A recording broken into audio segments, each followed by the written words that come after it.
Hi everyone and welcome, this is the Apostate Prophet. Today I want to talk to you about inbreeding. I'm aware that this video might be a bit offensive to some people, especially to Zoroastrians, but there are not many of them around anyway, so who cares? To be quite honest, my parents are first cousins. So I'm also the son of two cousins who united in marriage, but no worries, I'm quite a stable genius. Okay, seriously, since I mentioned it, it's true. My parents are also first cousins. That's probably why I always make such weird jokes and laugh all the time. Okay, seriously. It is true, but it is also not very surprising, because studies show that cousin marriages are very, very common among Muslims. Some studies even estimate that half of Muslims in the world are children of two cousins. Because cousin marriages are, as said, very common, and they are the norm, they are the standard in many areas where Muslims live. It's quite normal that in such places, people marry their cousins. In many cases, in many of those cases, the couple, they don't even have much to say in this. Because the siblings, the parents, arrange the marriages for them. I'll go through this, but first I want to talk about the results of cousin marriages and incest. It was known long before modern times that marriages between cousins were not very healthy and also not very interesting. But modern science shows us that the closer the relative, the higher the chances are that the offspring is born with abnormalities such as genetic disorders and disabilities. Studies show that the risk of having a congenital abnormality, an abnormality from birth, is about 3% in normal marriages, while it is twice as high, 6%, in first cousin marriages. From there you can correctly assume that the risk is even higher when even closer relatives are married, or lower when further relatives are married. Disabilities are not the only risk. Other studies also show that stillbirths are associated with consanguineous marriages. So even though there is no specific agreed figure in this, it is observed that among stillbirths there is a much higher percentage of cousin marriages than among successful births. So the risks of having a disabled baby or a stillbirth are not as high as people think it is, but it is there, it exists. And it is considerably higher than normal marriages, so why even go that way and have and produce people like this or this? If you don't know who the first one is, you're wasting your life. You probably know the second one because he is a most intelligent person and also a medical doctor.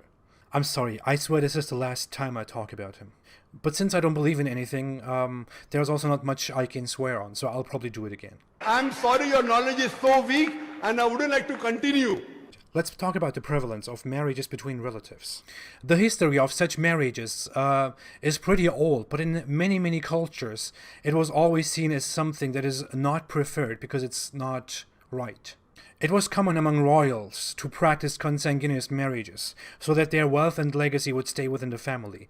That has also caused problems in dynasties, such as the Austrian Habsburg dynasty, that was so inbred that they even had an extremely disabled king, Charles II of Spain. Nowadays, marriages between two close relatives are very rare in the world, but not everywhere. If we just look at a map that shows us the prevalence of consanguineous marriages in the world, no one will be surprised why cousin marriages are nowadays associated with Islam. Here is the map. As you can see on this map, cousin marriages are very low everywhere across the world, except in the Islamic world. In the US, for example, it is below 1%, while in other countries with European backgrounds, it is lower than 4%. It is lower than 4% almost everywhere. It is higher than 5% almost only in the Islamic world. Two exceptions here are India and Sri Lanka. But in India, cousin marriages are generally shunned and prohibited, but practiced in the south and by many Muslims. It shouldn't be too big of a surprise that Muslims raise the number of cousin marriages in India, because in Pakistan the percentage of cousin marriages is estimated to be higher than 50 or even 60%. Can you believe that? In Nigeria again, where the country is split between Christians and Muslims, the rate of cousin marriages is dominated by the Muslim population. About Sri Lanka, I have no idea what's going on in Sri Lanka. If anyone knows, please enlighten me. As mentioned at the beginning, cousin marriages are very common among Muslims. In many Muslim cultures, it is even considered to be some kind of virtue, some form of good practice to marry close relatives. There are even proverbs, in Turkish for example, pointing out that marrying your close relatives is much better than marrying some stranger. Yes, these proverbs actually exist. That's the mentality. Many Muslims don't even know that there are dangers that come together with marrying your cousins and making babies. Others think it's not even worth mentioning because the risk is in the end not as high as the risk that you have if you have sex with your siblings. So why bother, you know? But when you see that Muslims widely practice cousin marriages across the world, you might think it has probably something to do with Islam, right? I mean, there must be reasons to this. Well, there are. The first thing to think of when this matter is discussed in relation to Islam is Quran verse 23 in chapter 4. The verse lists marriages that are forbidden and doesn't mention cousin marriages, so it allows them implicitly. Prohibited to you from marriage are your mothers, your daughters, your sisters, your father's sisters, your mother's sisters, your brother's daughters, your sister's daughters, your milk mothers who nursed you, your sisters through nursing, your wife's mothers, and your stepdaughters under your guardianship, born of your wives unto whom you have gone in. But if you have not gone into them, there is no sin upon you.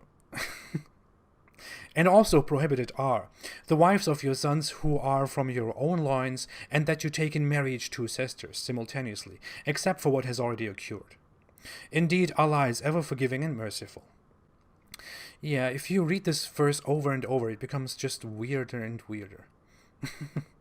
According to this verse, cousin marriages are allowed. There is no other mention in any other Islamic source whatsoever about this matter. Today, because science shows us the ugly truth, some moderate Muslims propose that there are actually hadiths that discourage cousin marriages, even though such a thing doesn't exist.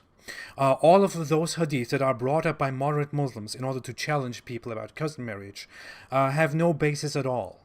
Islamic scholars grade those hadiths as extremely unreliable because they have no reliable chain of sources and the narrators are unreliable. Also, if Muhammad really had discouraged cousin marriages, he wouldn't have done it himself. The life of Muhammad and his companions is called the Sunnah and is seen as the perfect way to live, an example for all Muslims, for all humankind. Well, Muhammad married his first cousin Zainab bin Jahsh. That's also the same Zainab who was married to his adoptive son, whom Muhammad married right after they divorced. What is more important and shocking about this marriage is that Muhammad said clearly that Allah arranged this marriage. So Allah made Muhammad marry his cousin and set an example for the whole future, for all humankind, for all the Muslims. Muhammad also arranged the marriage between his cousin Ali and his daughter Fatima. Ali is a very important person in Islam, more so in Shia Islam. Ali is the fourth caliph in Islam. Umar, the second caliph, also married his cousin. So among the first 5 leaders of Islam, of which one is the Holy Prophet, the founder of the religion, 3 married their cousins. Of course, Muslims have no problem with it and think it's a great thing to do. Nowadays, Muslims make up miracles. They say that Allah and Muhammad predicted things that no one could have known back then. Of course, all of them are totally fake. In today's time, where we know that cousin marriages increase and double the risk of having disabled children and bring along other risks as well, we should of course expect that a God and his holy prophet, especially if they talked about the matter, could have warned us about cousin marriages. If Allah was all-knowing, and Muhammad even split the moon in 2 with Allah's help, why did they not warn us about the risks of consanguineous marriages, when these marriages were even practiced in their time? Did Allah think it's not so important to mention that you might have disabled kids if you have sex with your cousins? Were Allah and Muhammad aware that such marriages increase the risk of having disabled children, but Allah still arranged Muhammad's marriage to his wife, to his cousin? Is this what Islam wants, disabled people? Just think about it. Thank you for watching. If you like this video and if you like my content in general, please don't forget to like, subscribe and share. And please consider supporting me on Patreon to help me create more articles and videos like this. You can easily sign up on Patreon through the link in the description and can pledge a monthly amount of only $1, $2 or $5 or even more if you want.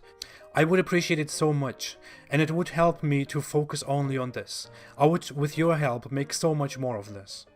You can also follow me on social media for updates. I'm very active on Twitter and on Instagram. And if you like reading articles, I'm also a writer on Geller Report for Pamela Geller, and I have a few articles there and more will come. Thank you for your time and stay away from incest. Thank you for your time and stay away from Islam.